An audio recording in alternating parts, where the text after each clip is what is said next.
What the hell are you doing touching my car?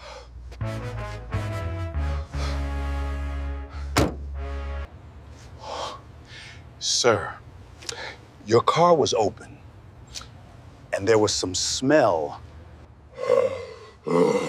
Did I ask you to touch it?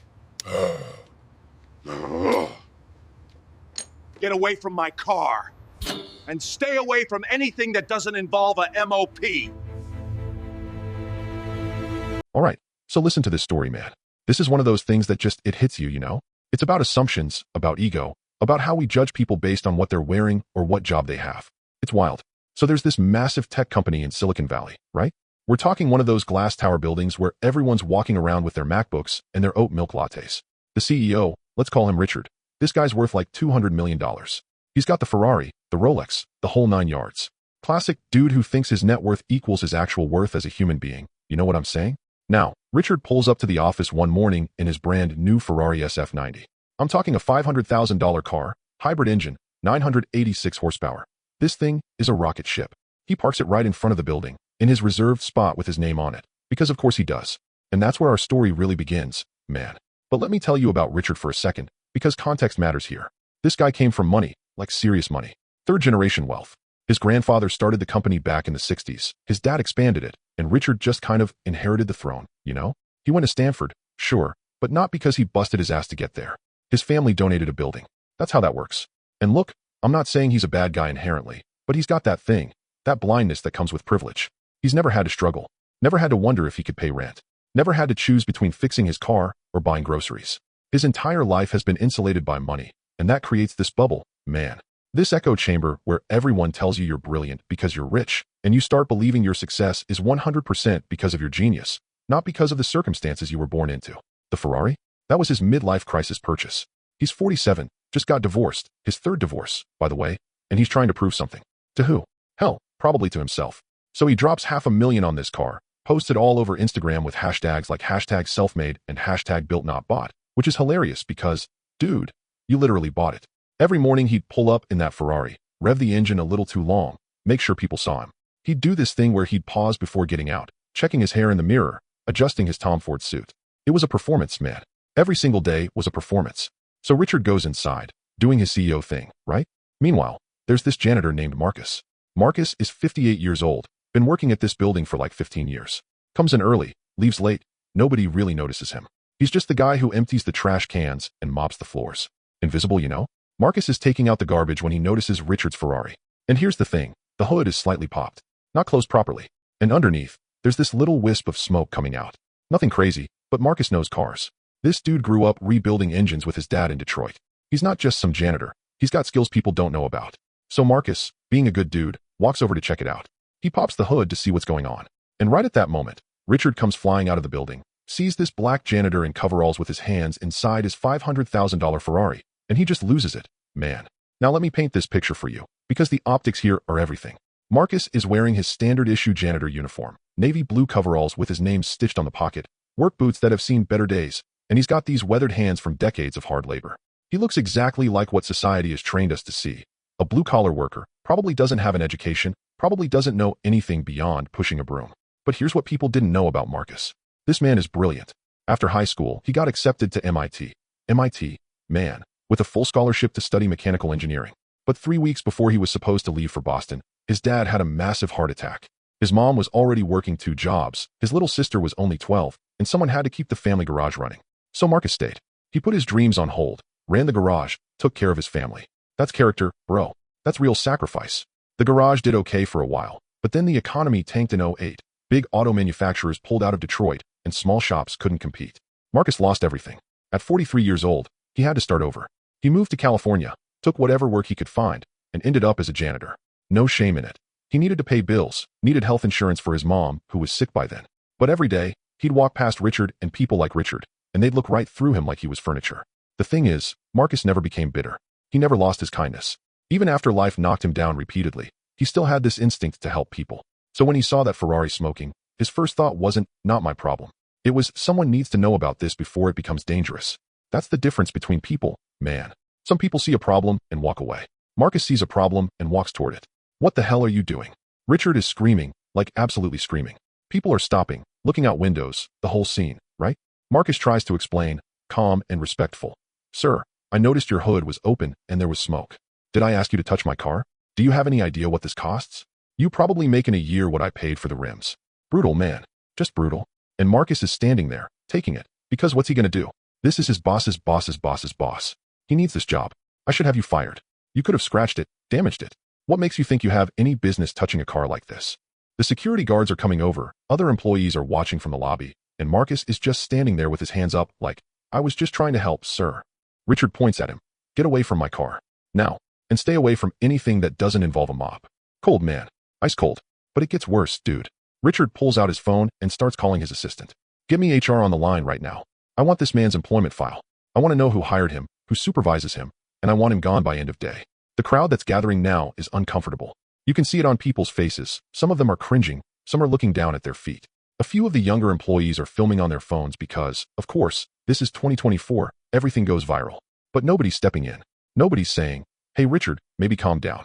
Because when you're the CEO, when you're the guy who signs the paychecks, you can act like a complete psychopath and people will just let you. Marcus is still trying to de-escalate. Sir, I apologize if I overstepped. I was only concerned about. Concerned? Concerned. Richard's face is red now, veins popping in his neck. You know what your concern costs me? Time. Money. The possibility of damage from your dirty hands on my custom leather steering wheel. Do you know what this interior costs? Do you? One of the security guards, Carl, who's worked with Marcus for years and knows he's a good dude. He tries to intervene. Mr. Henderson, I'm sure Marcus didn't mean any harm. Did I ask for your opinion, Carl? You want to be unemployed too? Both of you can be out on the street by lunch. That's power, man. That's what unchecked power looks like. The ability to threaten people's livelihoods, their family's security, because your ego got bruised. And here's the thing. Richard genuinely believes he's in the right here. In his mind, Marcus is the villain. Some janitor who doesn't know his place, who had the audacity to touch something valuable, something Richard owns. This is the moment where you see someone's true character. Not when things are going well, but when they're confronted with something unexpected. Richard chose cruelty. He chose humiliation. He chose to punch down at someone who has a fraction of his power, wealth, and privilege. And everyone watching knows it's wrong, but they're frozen. Because that's how these systems work, man. Fear keeps people silent. But here's where it gets good. Marcus doesn't walk away. Instead, he says something that stops everyone. Sir, with respect, if you start that car right now, you're going to blow the engine. Richard scoffs. What would you know about Ferrari engines? Marcus stays calm. Your coolant line is disconnected. You've got a slow leak. The engine's overheating. You start it now, you're looking at $80,000 in repairs, maybe total engine replacement. Richard's face changes. He's angry, but there's doubt creeping in. You're lying. Give me 60 seconds. If I'm wrong, fire me on the spot. There's this moment, right? Everyone's watching. Richard's ego is screaming at him to say no, but his wallet is screaming something else. Finally, he steps back and crosses his arms. 60 seconds. Marcus gets under that hood like he's done it 1,000 times before. He's reconnecting lines, tightening bolts, checking seals. His hands are moving with precision. This isn't his first rodeo. 45 seconds. He closes the hood, wipes his hands, and steps back. Try it now. But let me break down what's actually happening here, because it's fascinating from a mechanical standpoint. The Ferrari SF90 has this incredibly complex hybrid system. You've got a twin-turbocharged V8 engine paired with 3 electric motors. It's cutting-edge technology, but it's also finicky as hell. The cooling system has to manage insane amounts of heat, and if one line gets disconnected or loosened, which can happen during routine service or even from vibration over time, the whole system can cascade into failure. What Marcus spotted in those few seconds was a disconnected coolant hose on the rear electric motor. It's a small thing, maybe a 15-minute fix if you know what you're looking for, but if you run the engine without it, you're cooking that electric motor. And replacing one of those motors?